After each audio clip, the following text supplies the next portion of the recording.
Non, c'est pas fait, c'est à l'aise, c'est bon, c'est ok. Bonjour à tous, comme vous le savez, la dernière fois j'ai fait une vidéo sur les zombies, une vidéo d'ailleurs très intéressante et je vous conseille d'aller la voir, le lien se trouve en description.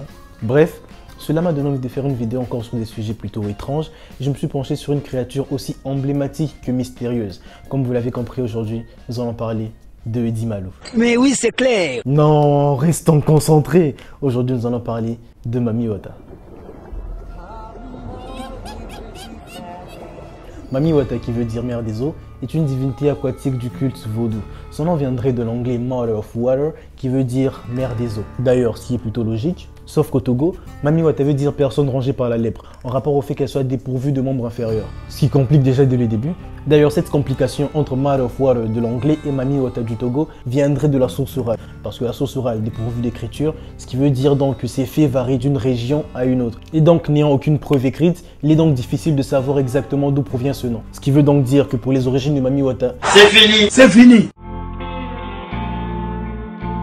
Mami Wata est donc réputée pour kidnapper les marins, les pêcheurs ou les personnes ayant l'habitude de se baigner au bord des rivières ou bien des lacs. Mais ses proies préférées, mais surtout les plus faciles aussi, sont les voyeurs. D'ailleurs, sur cette image, si on zoome un peu, vous verrez que... Attendez encore un peu. Oupiness. Mi-femme, mi-serpent, ou encore mi-poisson, mi-terrestre, mi-aquatique. D'ailleurs, ça fait beaucoup de mi. Comme je disais, Mami... Finalement, c'est quoi? C'est qui m'écrit ce script ici? Oh, c'est moi-même. C'est cool. Mi-femme, mi-poisson, mi-terrestre, mi-aquatique. Mami Wata est ce qu'on appelle, selon le folklore médiéval, une sirène. Souvent représentée sous les traits d'une jolie femme ayant une chevelure noire, lisse, sous-bouclée, qu'elle peigne à l'aide d'un peigne en or, signe de sa richesse. Mais dans certaines représentations, elle est accompagnée d'un long serpent qui s'enlisse autour de son corps. Ça donne quelque chose comme ceci. C'est juste magnifique. Magnifique dans le sens de magnifique, je parle de l'image en tant qu'artiste, je dois dire que c'est magnifique, pas qu'en tant que... Tu veux dire quoi? Tu veux dire quoi? On croise souvent Mami Wata sur les bords des fleuves ou bien des lacs en train de faire sa toilette et une fois qu'elle vous aperçoit, elle s'enfuit laissant derrière elle ses effets. Et si donc vous les prenez et que vous les emportez avec vous, le soir elle reviendra vous les redemander et vous proposer de pang pang. Nul besoin de vous rappeler que sa beauté sans pareil, donc dans 95% des cas, vous succomberez à son charme. Sauf si bien sûr vous êtes un insomniaque et que la nuit vous passez votre temps à faire autre chose au lieu de dormir. Dans ce cas, ça sera compliqué pour qu'elle vienne de votre sommeil vu que... la nuit, bah, vous ne dormez pas. Un peu comme moi qui passe mon temps à jouer aux jeux vidéo au lieu de dormir. D'ailleurs, check si t'es un insomniaque. Après donc votre lune de miel forcée, elle vous demandera de ne parler à personne de votre relation et surtout, elle vous demandera abstinence et fidélité.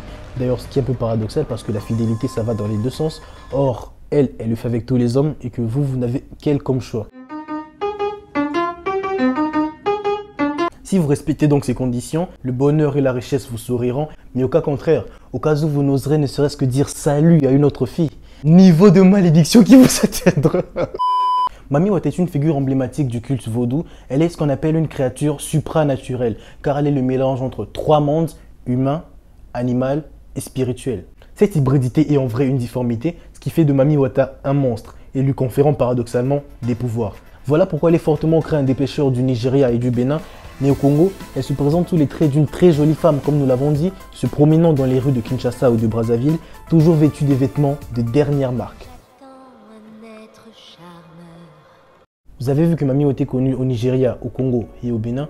Il faudrait savoir que Mami Wata est l'une des seules divinités à être vénérée dans plusieurs régions aussi différentes les unes que les autres. D'ailleurs, en parlant des deux Congos, ça me rappelle une petite anecdote qui s'est passée il y a de cela 10 ans. 10 ans.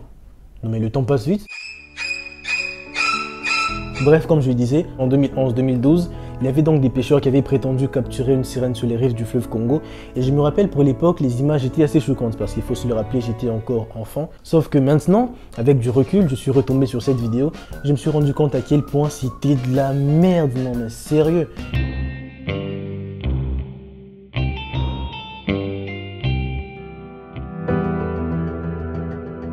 Les origines de cette sirène aussi belle que cruelle sont assez floues, mais je me rappelle qu'il existe une légende.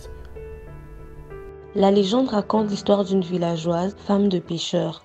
Alors que son mari s'en est allé pêcher depuis près de 3 jours sans qu'il ne donne de nouvelles, la femme fut inquiète.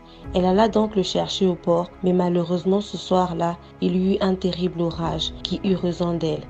Au fond des eaux, dans son agonie, elle implora les esprits, alors une sirène lui apparut. La créature lui proposa de faire un pacte, celui de fusionner leur corps Ainsi, la femme pourra respirer sous l'eau et la sirène respirer sur la terre ferme. Ce n'était pas tout. Comme dans tous les pactes, il y a une douille et ce pacte ne fit pas exception. Car en échange de sa vie, la femme devra payer la sirène avec une âme humaine, l'âme de la première personne qu'elle croisera. À un cheveu près de la mort, la femme accepta. Une fois sur la terre, la femme vit un marin débraillé en train de réparer son bateau. Tout doucement s'approcha de lui, ramassa une planche qui traînait par là et l'assomma. Le marin poussa un cri qui ne laissa pas la femme indifférente. Lorsqu'elle regarda le visage de ce dernier, c'était son mari. Mais c'était déjà trop tard, l'homme était déjà mort. Un jeune le remarqua et la poursuivit tout en alertant les gens autour. La femme s'enfuit et plongea dans l'eau et disparut. Et ce fut le premier meurtre d'une longue série. C'est ainsi que la légende de Mami Wata vit le jour.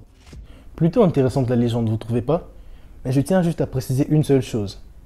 Et qu'elle est absolument fausse. Stay safe. Don't try this.